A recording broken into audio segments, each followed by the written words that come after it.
என்னடா அது கையிலையும் துண்டையும் கட்டிக்கிட்டு குளிக்க கிளம்பிட்டேன்னு வச்சிட்டீங்களா? இல்லை, மணி எத்தனை தெரியுமா? மணி நைட்டு 3. என் பொண்டாட்டி நைட்டு 3 மணிக்கு தூக்கம் இல்லாத இல்லைன்னு சொல்லி என்னை உசுப்பி 2 மணிக்கு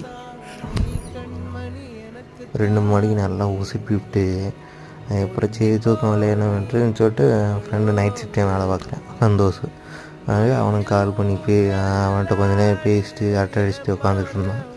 திடீர்னு பசிக்குதுன்னு வேறு சொல்லிட்டாங்க. அப்புறம் அவனோட போய் தங்கச்சிக்கு எப்படி பசிக்குது அப்படின்னு சொன்னோன்னா அவனுக்கு அப்படியே பொங்கிடுச்சு. அடுத்தது அவனுக்கு பர்த்டே வரப்போதா அந்த ஒரு காரணத்துக்காக அப்படியே நைஸாக இப்போவே இங்கே வராமல் அங்கேயே பீஸா ஆர்டர் போட்டேன் டாமினோஸில். சரின்ட்டு போயிட்டு வாங்கிட்டு நைட்டு எப்போது 2 மணி 2:30க்கு சாப்பிட ஆரம்பித்து 3 மணிக்கு சாப்பிட்டு முடிச்சிட்டு அவள் கொரட்டை எடுத்து தூங்கிட்டான். அப்புறம் நானும் சேர்ந்து பப்ஜி